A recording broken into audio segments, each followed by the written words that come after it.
Good evening, all. Welcome to Cut the Bull. This is our first live stream. Hopefully, things work out. We've had a few little kinks, so we'll see if everything comes through clearly. Says we're recording. I don't see anything. Give us a nod or put a comment in or something and tell us whether you can see this or not. But as far as I can tell, we are on. We are joined this week.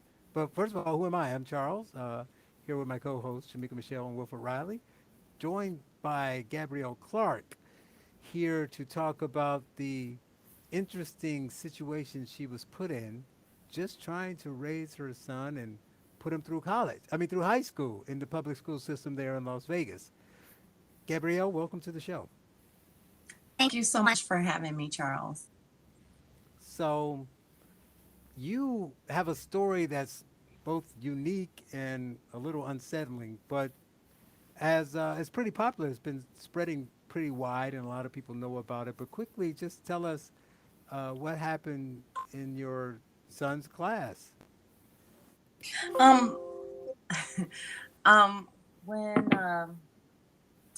when the pandemic happened and we were all on virtual learning, um, I started to notice things um, in my daughter's classrooms that were a little unsettling. Every time I would pass by her class, there would be something that I thought was not appropriate for school. And when it got to a point where where it was completely inappropriate and wrong, just wrong. Um, I pulled her out and had her go to a different school.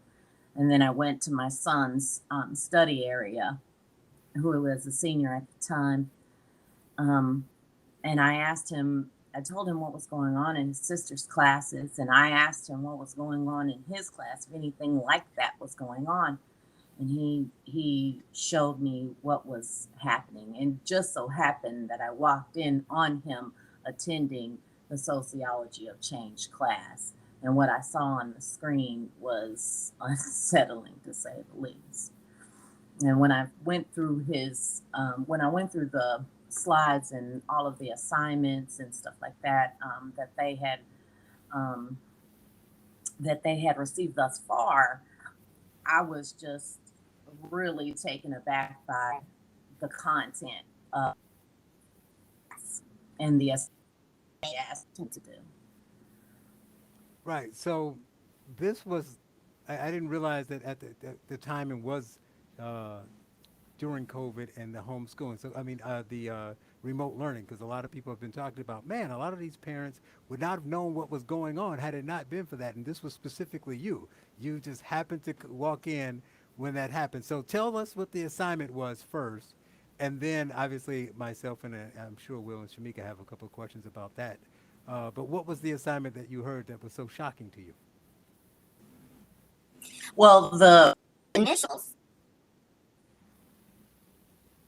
the initial assignment that he showed me um, was an assignment where he was instructed to list all of his identities, his protected identities, his race, religion, sexual and gender identities, and disabilities, and then attach oppressor or privileged to those identities. Um, Hmm. and he started the assignment, but he didn't finish it. And I asked him why, what how he felt about it, and we talked about it. And I said, this is illegal. It's against your civil rights for them to ask you these things with the sole purpose of discriminating against you. It's against the law to ask you, period. This is a school. You can't ask Right. that kind of stuff when you're trying to get a job. You can't ask that kind of stuff of any student. And you certainly Right. can't ask it of them to attach derogatory signifiers to them. Right. That's why it's important to talk about this because I, like many others, heard the story. and I get why they do this. I mean, Will posted something today about the deceptive headlines and how people do the news, so it's not surprising. But I'd love to hear what Shamika and Will say about this. But just on this point alone, hearing this story, I've heard it several times, and I always hear, black mother's son was told X, Y, Z. Because which is true, and it was bad, and they highlight so heavily on this, race thing. They wanted him to do this. It's a mixed race kid. They did all this stuff. That's all bad enough as it is, but what you're saying of all of these immutable and all these other characteristics and traits that they wanted them to list, it's even worse than what they were saying, because you're saying they wanted them to list their religion and his gender identity and all that other stuff and sexual preferences. Why would you ask? I think he's a senior, right, at the time. Why would you ask a teacher, a grown adult teacher, ask high school senior students what their sexual preference is? I think this is one of those times where we might be burying the lead with the race. The race may be the weakest of the things they're asking. That's just what people focused on. But if you look at because it's, for one thing, it's not normal to see a black woman with a white, a white child, you know what I mean, with a white Right, right. child. That's not he's my natural biological child. Yeah, You know right. what So I they mean? expect you to, if Yeah. you're mixed, you're supposed to look black, Right. I think Will is probably as except for light as Will. they get. Right. So, but my William, he's got blonde hair and blue green eyes. I mean, he looks like a white dude. So I think that is kind of what catches the attention. But in our lawsuit, Title Six and Title Nine are an issue, because no, they shouldn't be asking my kid, what his sexual preference. Nobody should be asking him that. I haven't even asked him that because it ain't none of my business. Well, now all you got to do is read Whatever. his homework. Since we going on the gender debate, Shamika, what are your thoughts? Well, first of all, when I read this, I had to second guess my own knowledge. I went to look up the word oppressive to see what it meant, because I was just shocked that the teacher actually wanted them to put this. And so when I looked up the definition, I saw burdensome and hard to cope with. And I was thinking, so I life is hard to cope with for me because I'm black, because I'm a woman, and then I guess I'm privileged because I'm heterosexual. So I just was trying to figure out what in the world is going on here and why this had anything to do with any lesson in school. I just didn't understand it. Like, and I saw she was young, but the fact that she was telling them she was bisexual, I went K through 12th grade. I had no idea who my teacher slept with. None. It was never a topic of discussion. It never came up. Now, there were a few that I had my own thoughts about, but they never came right out and said it. It wasn't a part of our lesson. So that bothers me that it's such a big deal now, and that they feel like this is something kids should know. Will, you're on mute. You're on mute. You're still going. You're still on mute. He was going off too. No, not really. I just made one joke. But so, I mean, first to throw back the joke about me not looking black. I mean, I look Spanish or native, so I'm even more oppressed. You guys should ask me about how to deal with the history of whatever Your the stolen land. colonialism and the wars in the southeast or something. Anyway, that was funnier the first time. But so the point of all this is, though, I think that there's a real issue with these teachers, and it's the issue of pseudo sophistication. You notice this a lot in higher ed. This is one of the things that I see a lot when I argue with people that are like feminist sociologists online. It's this whole approach of, look, Mama Bear, you don't understand that I'm a professional, just like your lawyer. And a lot of this is just BS. Like, teachers are certainly educated, middle class people. We should respect them. But I mean, like, my ex had an education degree. It's a standard 4-year, perfectly good degree, but you're not a master psychotherapist or something like that. So I see consistently in the schools that they just try to take it too far.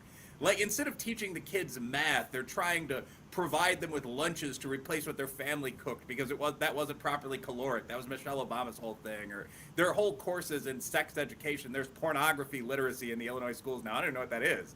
I mean, anyway, moving on. I think that this is a classic example of that, where the teacher wants to do an assignment on your full understanding of identity. But I mean, that's something that they're still trying to parse out in psychology right now. Like, the joke I made wasn't really a joke. Like, by most standards, income Mexican Americans would fall behind blacks, who fall behind whites, but Asians beat everyone. Who is winning? Jewish Americans. Like, these are very complex, sophisticated questions. And you really have to ask, should the teacher be trying to handle this stuff in an 11th grade class at all? I mean, my first question would be, what sort of class is this? Was it math? Was it history? Because my first question would be, why aren't they teaching the actual subject? And this is something that comes up over and over and over again with these teachers. Like, basically, in a sentence, when younger members of my family are in school, I don't want the teacher exploring all possible pronouns that describe their sexuality with them. I want the teacher teaching history. And if the teacher can't do that, teacher. This is the same way I feel about the military, by the way. The focus of all this isn't goofy social experimentation that even the real pros don't understand. It's something really simple. 2 + 2 is 4. And a lot of people don't like to think of their job as just being that. So you become the person that's going to teach these kids about sexuality and black history and how to invest money. But you don't know how to do any of those things because you just have the 2-year or the 4-year from Illinois State. And there's nothing wrong with it. Embrace your role. You're the 3-point shooter. Don't try to expand it too far beyond that. That's my take. Well, see, that's the reason why we're such a good trio, because I think we answer the call. Will and I have to work a little harder because people just naturally love Shamika. So then we got to put in the work to say, hey, She's we're the here star too. of the show. Right. But we got to work and say we're here too. So it makes you kind of bring the heat.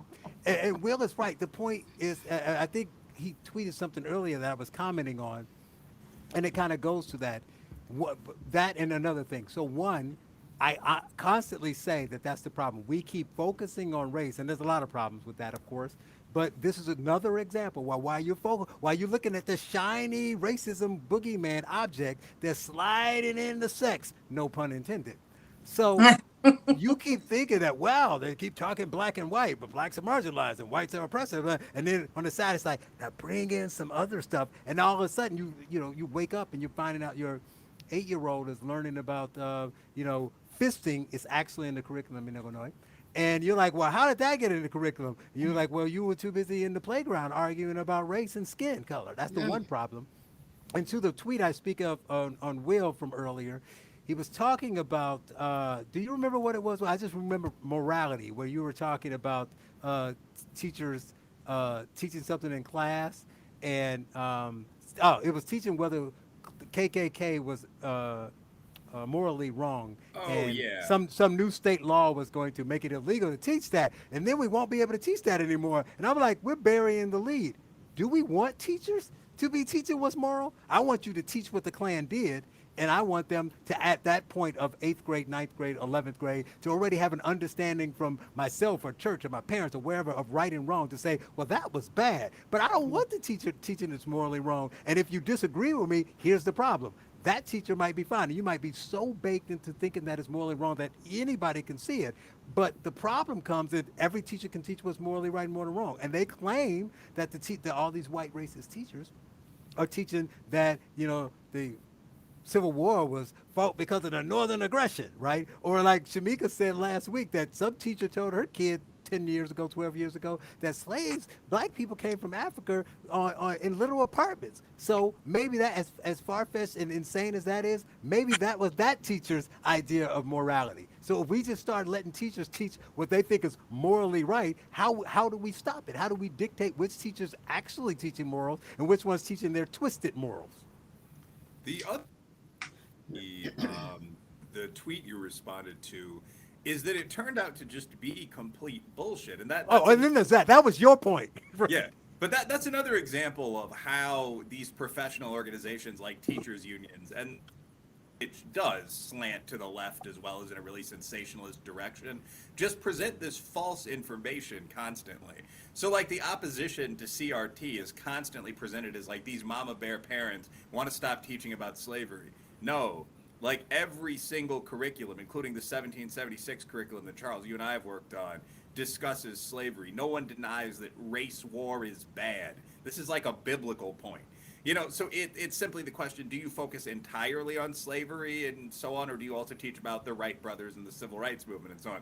Similarly, like the presentation of a law in Texas, and this came from the teachers unions, came from the media, was they're no longer going to be required to teach that the Klan is bad. But that's true only in the most technical sense, because they're not going to be required to teach anything. What they did was give local district control back to the parents and the teachers, which I actually totally support. So like they don't have to teach that the Indian Wars were bad on the one hand. They don't have to teach, and because they don't have to teach anything.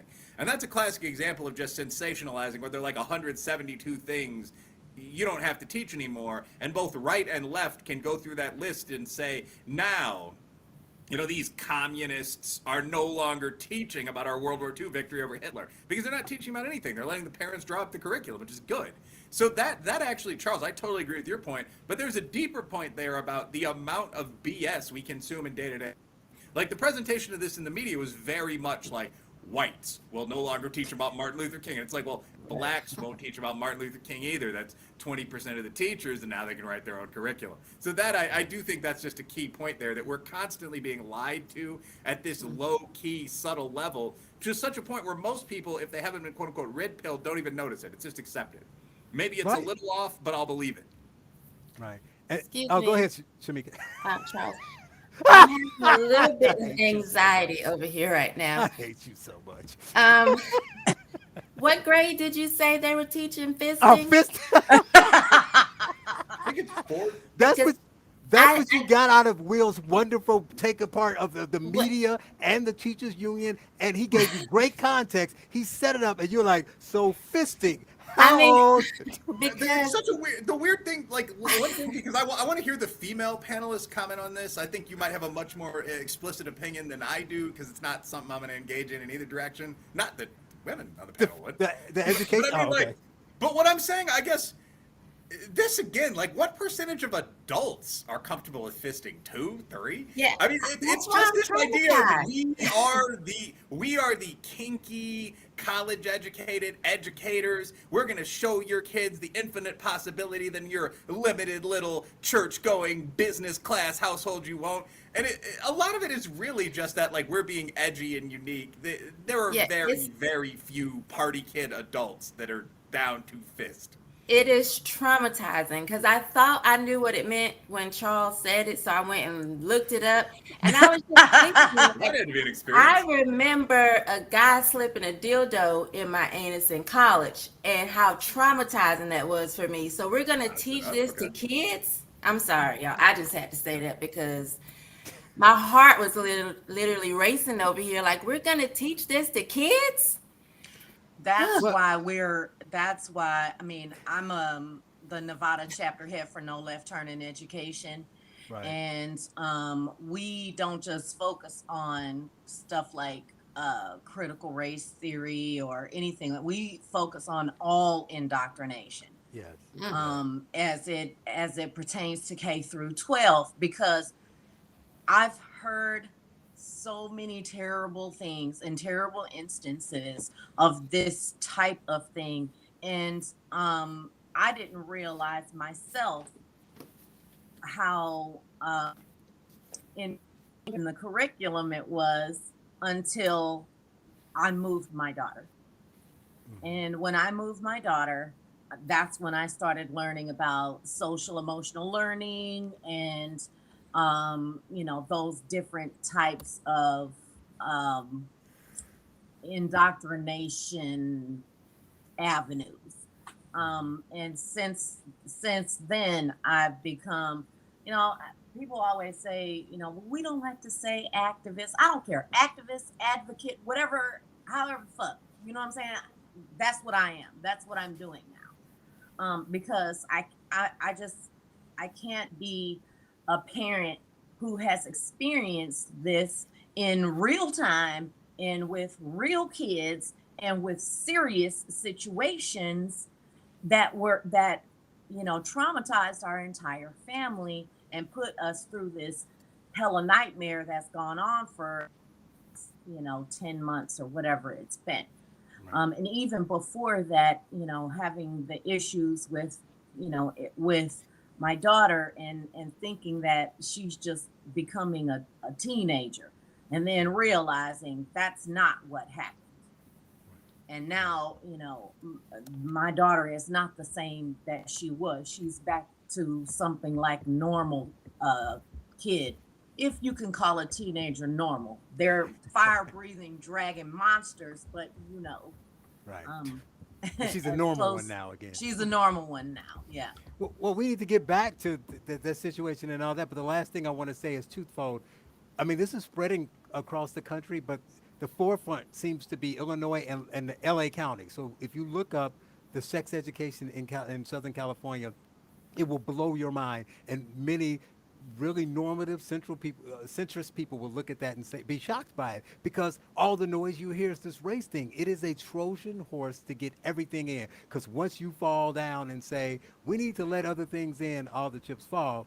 But as I go back to you and your son and the course that he went back, I want to go back, bring it back with something Will said. Will asked, about what are they teaching in these classes. Like, I want to know. I think he said, well, what class is it? Like, it's bad enough that you're teaching this kind of skewed XYZ, bringing in gender and all that. But is this like your homeroom class where you do general studies, or is it English or whatever? And we'd like to know that, because I have a friend who told me a story, and I want to say this was before all of this madness happened in the last 18 months. And her son's a sophomore and was in like a hard science class, chemistry or something.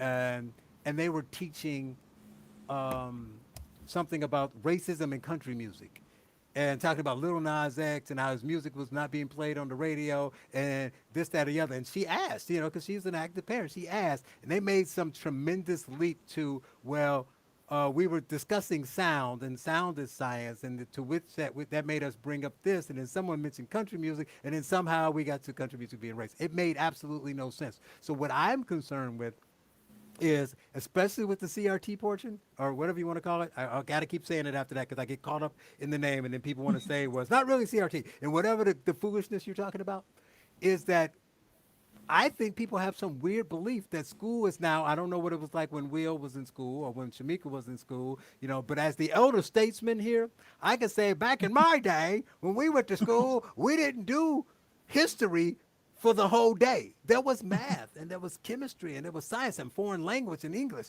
So all that's going to be gone, because apparently we have to spend the whole school day on race and gender. So tell us about the class Will was taking, where he had to, basically divulge his religion and his gender and his sexual preference. Right. The class is called Sociology of Change. No, there you Um, go. it At least it is was a a sociology class, Will. it's a civics class. It's a civics class that's required by every senior in the Democracy Prep Charter Network.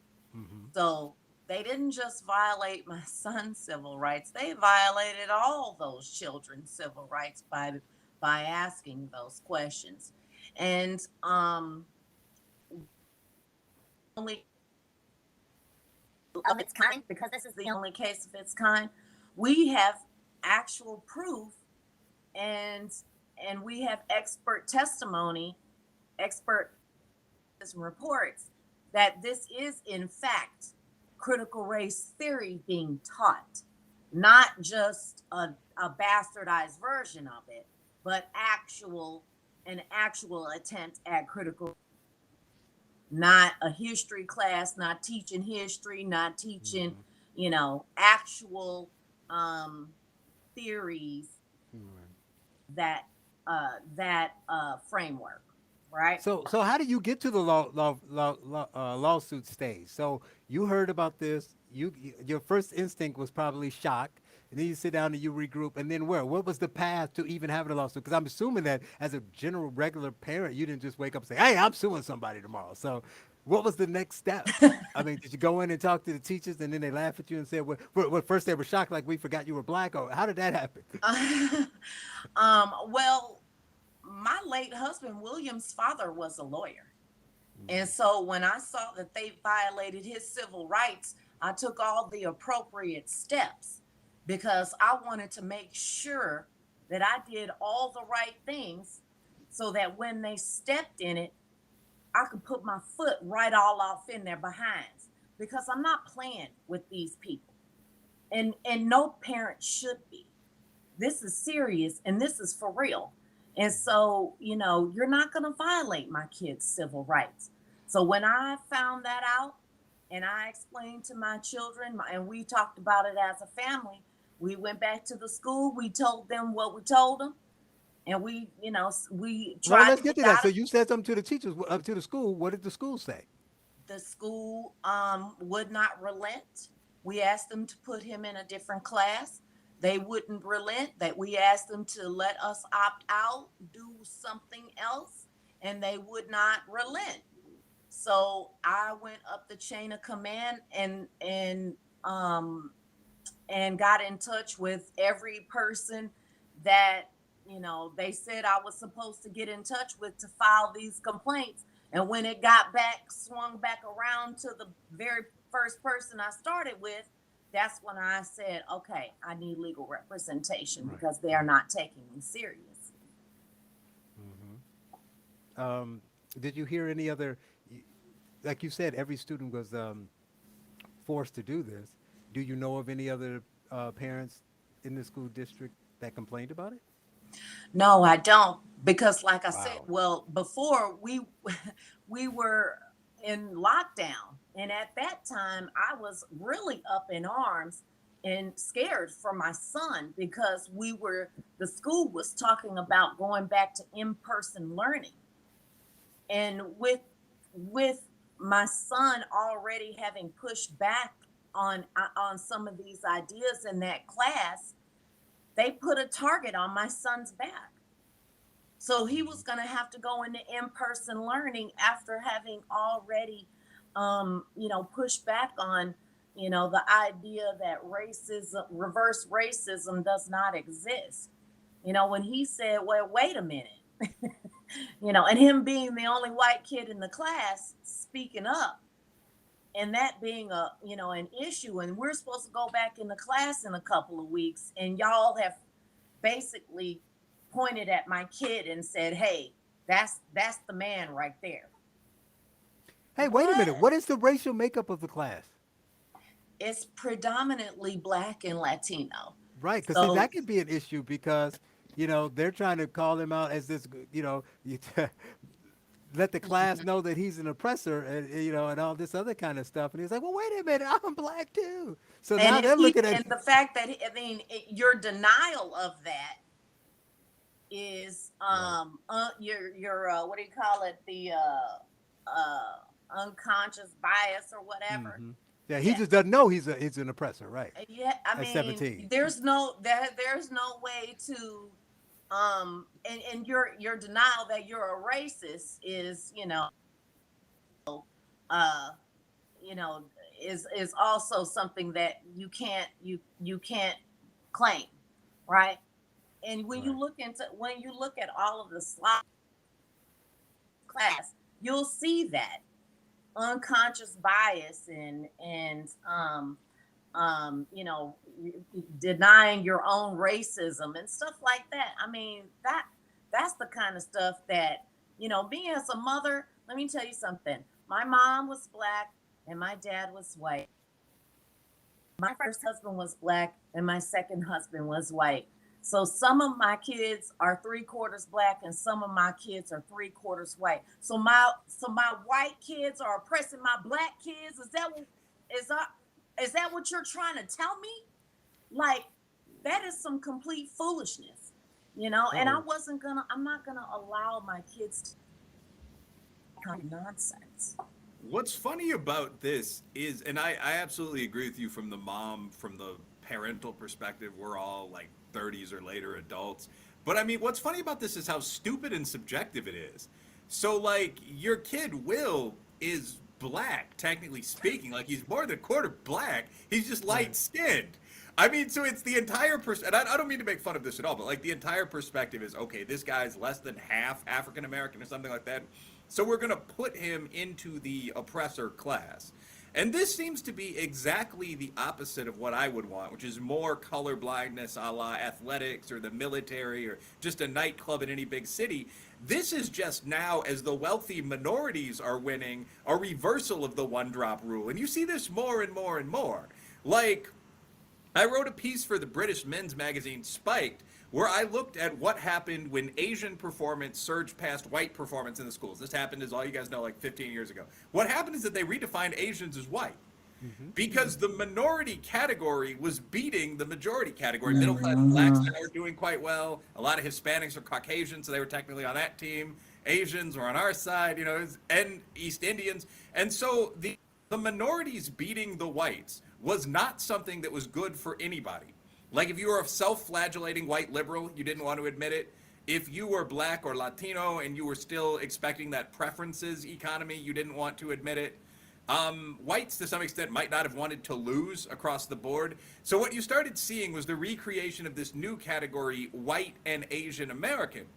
And what's truly ridiculous about this is that when you now look at the groups that aren't counted for affirmative action purposes, it's like East Indians, Jews, many West Africans, Asians. So you're in the odd position of saying that Japanese and Nigerian guys, like the ancient enemies of the West, the honorable opponents, are white, as versus just saying, okay, it's time for everyone to just compete.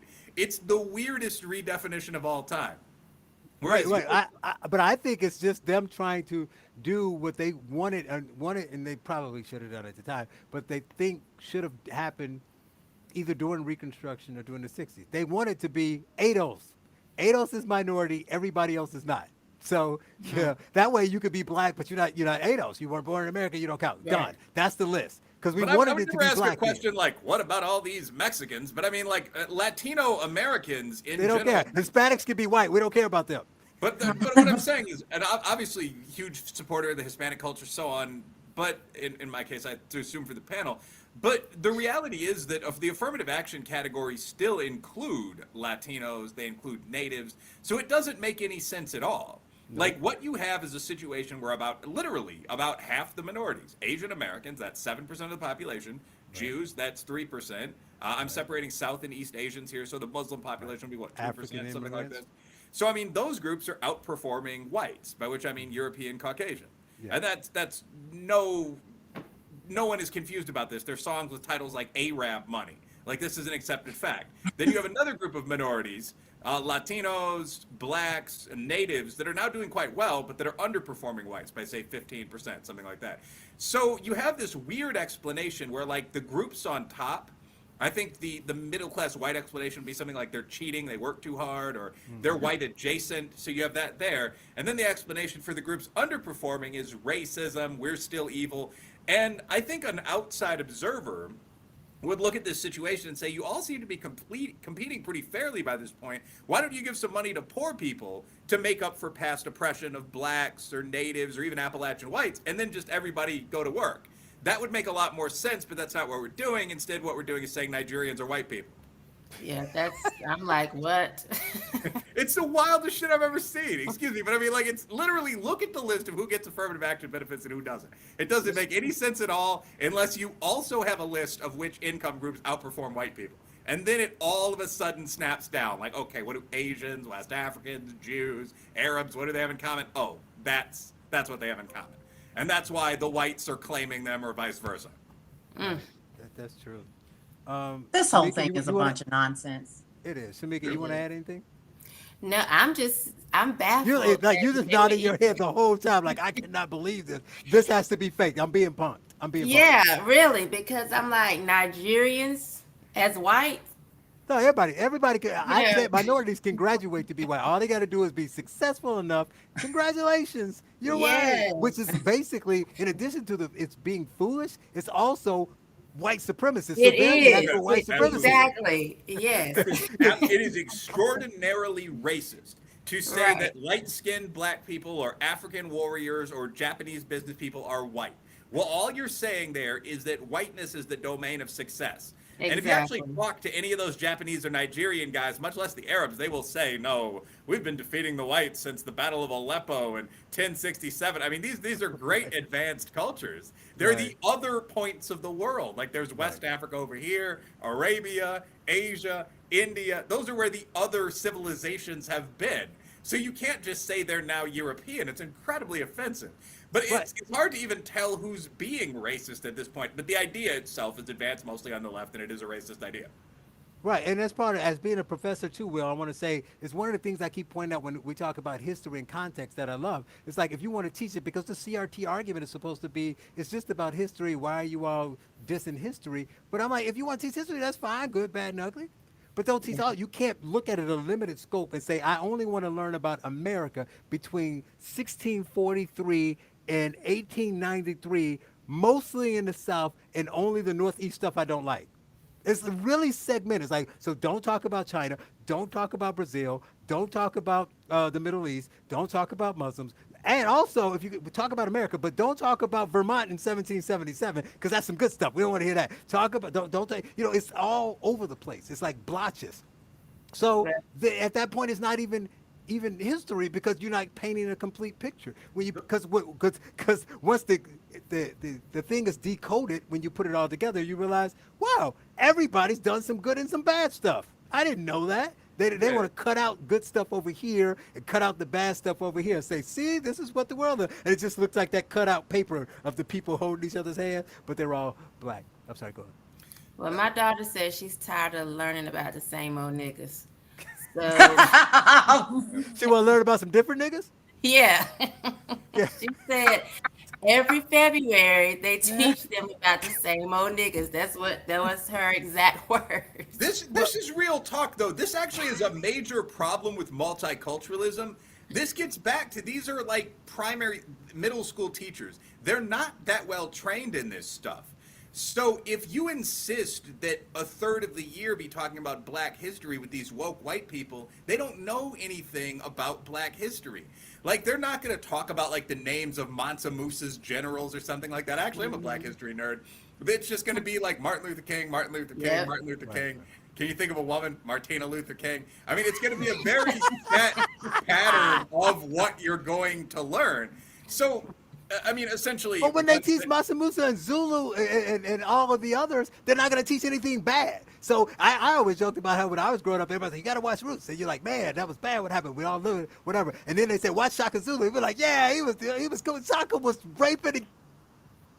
He was not a nice guy. He was a great Shaka Zulu was a great leader, man. I mean, like once you get over 1 million bodies, we're not judging you in moral terms anymore.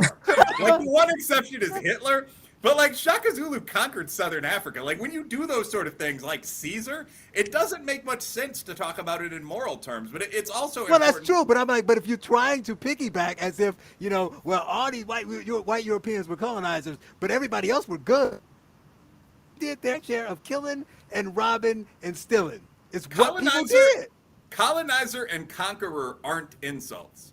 Like, if we were to encounter an alien race with a Bronze Age level of technology, I would want to take it over. Now, you could perhaps, Mike Priest or something might morally convince me this is bad, but humans are a predator species, which is But you would do it, better than right. the only other option. Right. War crimes have only been a thing since like 1956. So it's absurd to look at Thomas Jefferson or Shaka Zulu or one of these warrior kings, Genghis Khan, and say, Hannibal, well, by our right. standards, The let me Khans. tell you, guilty Alexander of the Great. underage. I mean, like, it just doesn't make a lot of sense. And then you also have to admit that they were the bad people and they conquered and they did whatever. But they also brought some good stuff too. Can I say that? I'm sorry. You're not supposed to say that. But yeah, it's like when they said, what is the recent thing I saw? Somebody said, oh, it was one of the woke people on TikTok. Somebody sent me a video where it was like, white people were just, it was something like diseased, backwards, ignorant people who didn't know anything. The natives had created all this stuff, right? They were brilliant geniuses, centuries ahead of time, and all they did was just kill them. And I'm like, okay, but even if I give you that, it's factually inaccurate, but okay, if that's true, here's the problem with what you're saying. When they killed them, they were too stupid and backwards to know how to do it, so how did the advancements keep going? Well, another question would be where'd they get those weapons? Like, Right, I mean, right. yes, the Incas and so on Human, actually they were. just drowned them in the sea. They just drug them all to the water and held their heads in. Exactly.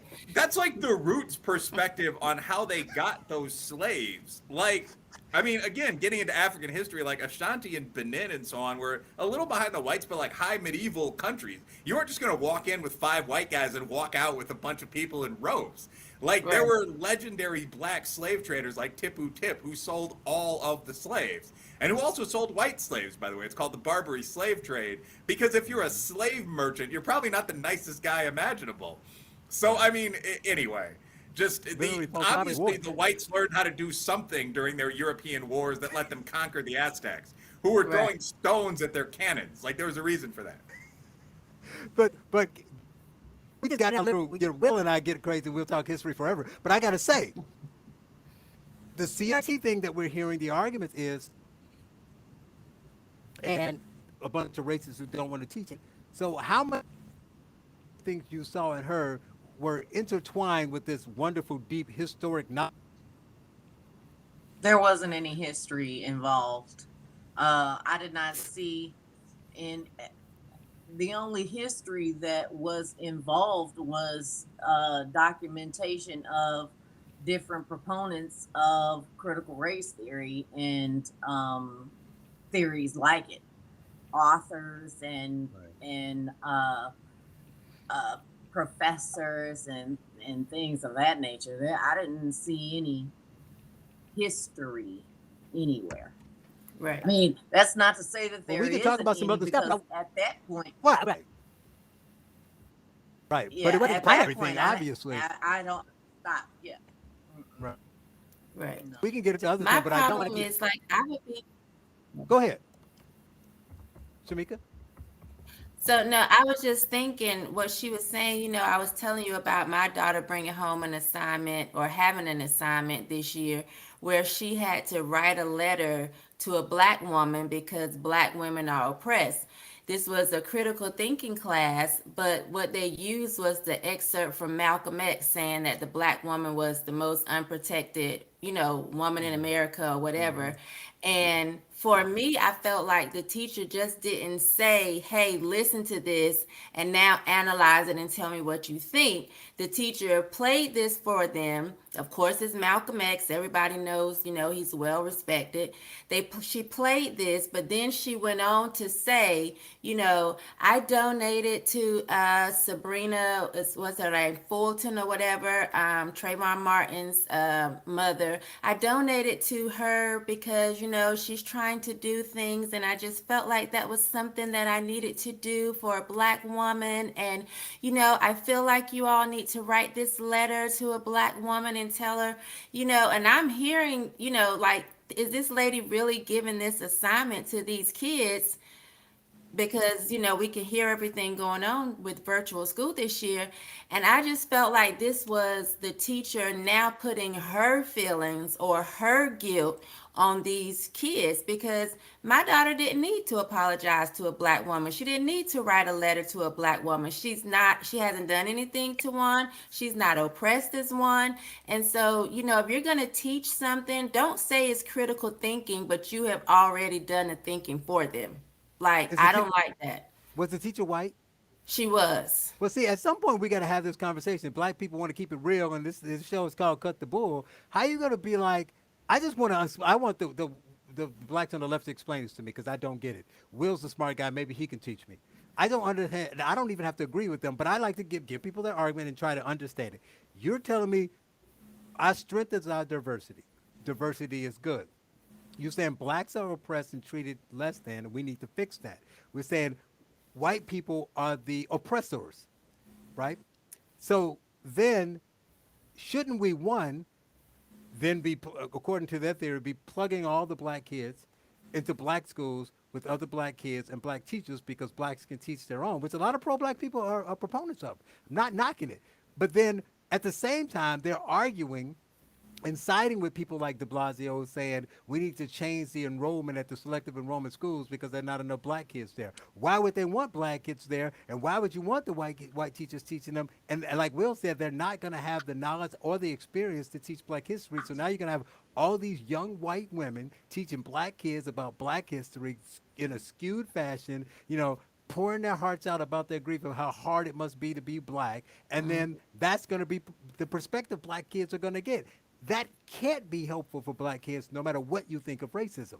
Right. So why aren't the proponents of BLM and CRT and things of like this nature arguing that instead of just saying, hey, let's teach more black history, arguing that we teach our own? Why'd that go away? Why don't they bring that back? Anyone? Everybody's I, nodding. Nobody said it. I can tell, I don't know what the answer, I don't know what the answer is, but I know, like, from my experience, I dated a physicist uh, a few years ago. And he goes, I haven't had much experience. I haven't had much, I don't have much knowledge about the Black experience like you probably do. And I'm like, my parents went to college. I'm a widow of a lawyer. What are you talking about? Like, I didn't understand what in the world he was saying. And he kind of was like, oh shit, I just stepped in it, I just offended her, and all of this. And I'm like, Don, it's all right, bro. I know what you're saying. It's hard out here But for the no, black I, man. and I just kind of, I had to come in and save him because he was, saying some stupid stuff. And I was just like, Black people are American, and we all have different experiences, and just like with any other person in America, you could be low one at one time in your life, and you can be high at another time in your life, and you can go back down to low again. So there's no, I don't know what how the Black experience is any different from any other American's experience, other than to say that, us as a culture may have some, different, some different things, but that could be said for every culture. So, I just think that the whole idea of, all of these white people who think that they're coming to save us and coming to help us Yes. is just completely asinine. Right. And, that is the most infuriating thing about this whole situation. And it's Hmm. really infuriating because I feel like I'm smart enough to not need a white savior. Exactly. Aren't we all? I mean, don't we all? Can't we all think that way and tell them, hey, look, we don't need, we don't need all of that. This is America. If you have a hard time, if you're being discriminated against, then you alert the EEOC, or you file a lawsuit or whatever, just like we did. It's not rocket science. There's an I don't office know for that. anything about any of these laws. I told my lawyer, look, I know that they discriminated against my son because I know this isn't right. And they went and found the laws that were broken. I didn't Right, know that. You know right, what I mean? I right, left that to an expert. So you can, there's avenues if you're having an issue. You don't have to just, sit there and lows. I mean, it don't have to be all like that. You know what I mean? You don't have to right. be, all downtrodden and oppressed and all that whole business. If there's something wrong, then fix it. It's Yeah, America. take control of it. So Right. I want to end by talking about the case itself, how that's going, what's the next step and things of that next. But I want to make sure, see if Shamika and Will have any final things they want to say about what's going on and what we talked about. I think that whole white savior thing really gets me too. It really pisses me off because, I've seen it happen so much, and I don't even know if they always realize they do it, but I'm the one that's going to call them out. So I had a conference with one of my children's teachers, and he said, I'm just trying to use my privilege to help these kids. And I sat back in my chair and said, well, what privilege is that? And he started to stutter. Well, what I mean is, my parents paid out of pocket for me to go to college. And I said, oh, I paid out of pocket for my oldest daughter to go to college too. So what privilege? What he really meant, he thought he had some type of privilege because he was white. And then after I kept badgering him, I had to let him know, you even saying that, we were there because I told him he was condescending in emails. You even saying that and assuming that you have some sort of privilege here is condescending. You're a white teacher sitting under a black principal. So you don't have that much privilege. You don't have the privilege that you think you do, because if you did, you would be the principal and not the teacher that's making less. So let's go ahead and cut this out, stop this foolishness, but we don't need you to rescue our kids. Come in, teach the subject, and then take your white ass home. And then he's like, yeah, that might be true. He said, yeah, that might be true, Miss Michelle, but my principal boss, the black guy who's my boss, he can't go jogging without getting shot, and I can go jogging. So what do Right, you say that's what about they that? think. Yeah, well, I would have said, well, he probably isn't jogging because I see that big body BMW in the parking lot that belongs to him. So, I go Will? walk around my block all the time, and I make it home alive every single time. Every me time. too. And I'm still black every time I do it. And every time it's a tremendous feat, and we acknowledge you for it, and we are If I surprised stub my and toe, honored that you're able to do complicated. it. Yeah, Will? especially for me, I'm Yeah. dark with natural hair. I'm real black. Yeah, I mean, one thing I will say, first of all, like every time I've gotten in a fight or an altercation walking around Chicago, well, not every time, it's generally been with a black guy, not with the KKK. The white guys that were involved were like penniless Irish and Italian dudes with black girlfriends. Like life is So complex. Chicago. Yeah, basically, yeah. I mean, well, other than those three fine groups, we have excellent Mexican and Greek American and so on neighborhoods, which also have a very high crime rate. So it's a And the diverse highest group. population of Poland is outside of Poland. Boom. Chicago a couple years ago had this, to me, sums up Chicago more than anything else. Chicago a couple years ago was the only city in the country that had more than 100 black, white, and Hispanic murder defendants. And the joke on all the Chicago city blogs was Asians need to step it up. So Chicagoans, they'll compete with you. But the point is that that has nothing to do with traditional racism. But in all seriousness, in response to Gab's point, which is a good one, I think two things. One, I think there is a whole coterie of liberal racism out there that's not generally called out as racism. Sometimes people on the left will kind of signal like, "Oh, I'm feeling a little savoury today," but it's not discussed in the same way that I'm not going to say the N word is a black guy in a black show, but the saying nigger or something like that would be. It's treated as very different. It's actually probably more harmful. But like white savior complex is part of this. So is the idea that black people are stupid. At the same time, our test scores and so on are increasing. Like, there's a famous study, Washington Post ran a front page article on it a couple of years ago, that finds that only white liberals, not conservative white athletes, not other brothers, African Americans, not Latinos, only white liberals dumb themselves down when they talk specifically to black people. Like, from like an 11th grade to like a 4th grade level of difficulty. They say awkward stuff like bro and cuz. Like the article is actually genuinely funny, and you see a lot of this in young. But I mean, that is a form of racism. If you think that your white buddy has an IQ of 120 and your black buddy has an IQ of 85, that's an intensive form of prejudice. It would be very hard to see how, absent affirmative action, you would ever hire a black guy if you have. That actually is racism. It's a belief in the genetic inferiority of another racial group, as versus this like people scuffle kind of nonsense. Point two, Right.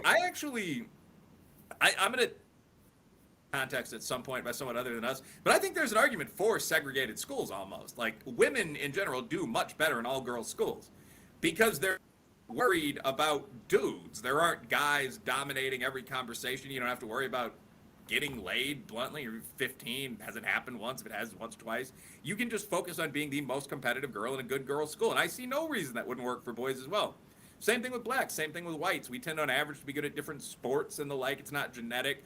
But in the white school, you compete against other working class white guys, black school, other working class black guys. You had Dunbar High School in DC, black school, best school in the country. I don't think there's something inherently wrong with that at all. I don't mind diversity either. But I do think it's kind of weird to break up functional black schools, or in the case of these technical schools, functional Asian schools, to try to get this idea like 50, 20, 15, 5% mix. I don't think you're helping anyone. Unless those kids voluntarily want to go to an environment different from their neighborhood school. I think they often don't. So, I mean, I think Gab's raised some really good points there. But for our 5 liberal listeners, keep an eye on that sort of subtle racism. Like, I mean, I flew myself to South Dakota for a business event. Like, I really don't need anyone to save me. And I may be the brokest person on the call. I mean, like, the idea that someone would come and save Charles the week after his Newsweek column, no. Bro, this is a Mercedes dealership. Like, recognize why I'm here. That's the basis of anti-racism. Right. That's true. And that article that you cited, I think Shamika and her new homie Batia talked about that last week. And Yes. yeah, and that's definitely true, right? I don't think that anybody who's being honest can discount that or refute it. Gab, finally, yeah, talk about both what the ongoing lawsuit has got. I know your son's graduated, but the case is going on, and it's important.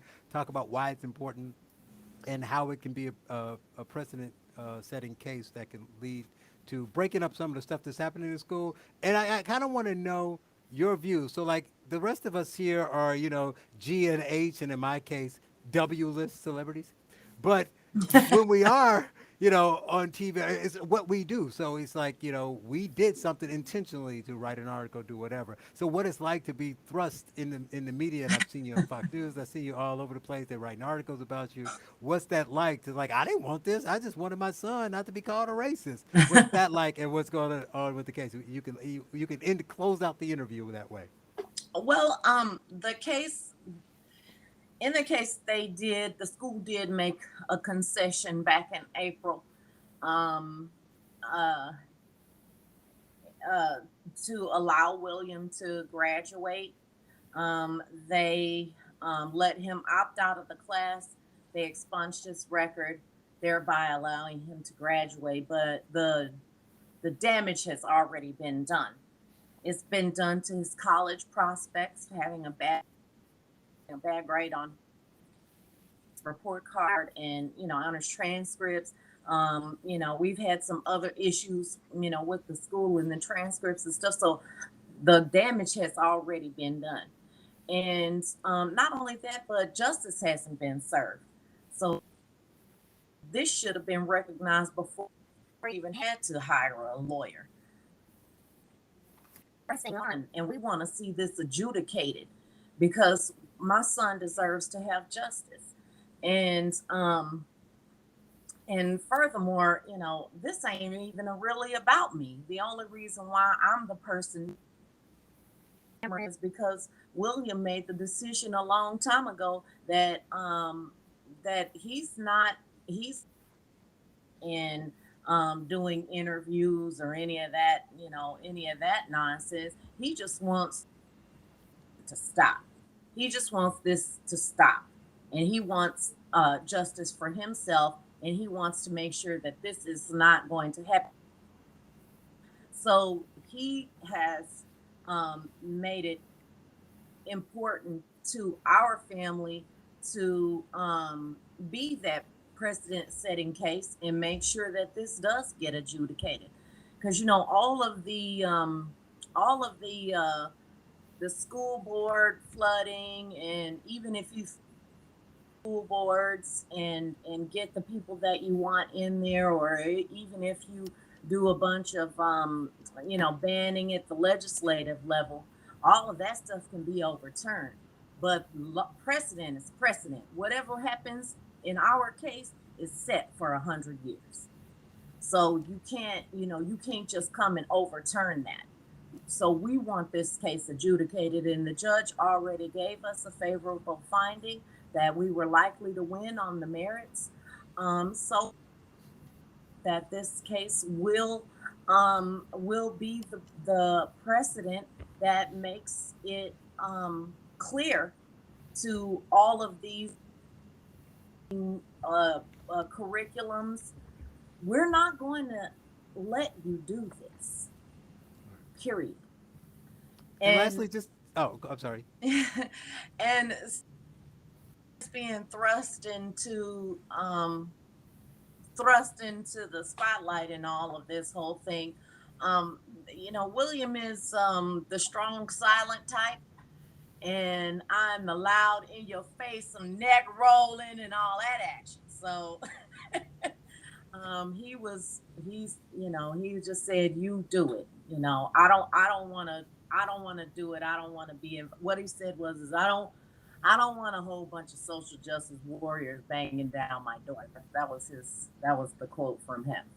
And he said, you go and do it and make sure, that this doesn't happen and do whatever you have to do.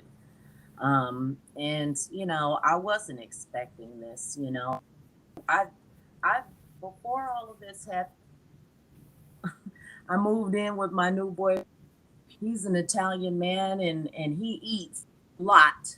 And I was Mhm. planning on spending all of my time in the kitchen making pastas and Mexican food because he loves that, and Cajun food, and doing a lot of baking. I bought like 6 or 7 aprons when I first before this first started, and they're hanging up in the kitchen like they've been hanging there for the last few months because this is all encompassing. It does take a lot of time, and it does take a lot of energy, and being involved in No Left Turn in education with Dr. Fishbein. And now we have, I think 40 chapters throughout the country. We're trying to get a chapter in every school district, so that if you do have an indoctrination problem, whether it be social emotional learning or critical race theory, you can go to noleftturn.us and you can fill out the questionnaire if you need help. And if you want to help, you can fill out that questionnaire and someone will get in touch with you. We have chapter heads in over 20 states, and we're adding new every day. And if there isn't a chapter open in your state or in your district, then get in touch with us and start one in your state or in your district, because we need all the help we can get. This is our children. Well, Shamika will definitely be happy about the cooking part that you were doing your role. She does I love was to make a good thinking, appetizer. I was thinking I need to move to Nevada because she keep a man. Ah, oh my God! I knew she was gonna have something to say. But Gabrielle, we really appreciate you coming on and telling your story and letting us know what happened there. And thanks for that. And Shamika and Will, as always, for joining me in raising the level of the conversation. I appreciate you all. Thank you all for watching our first live. Hopefully, it went well, and we will talk to you next week. Thank you for having me.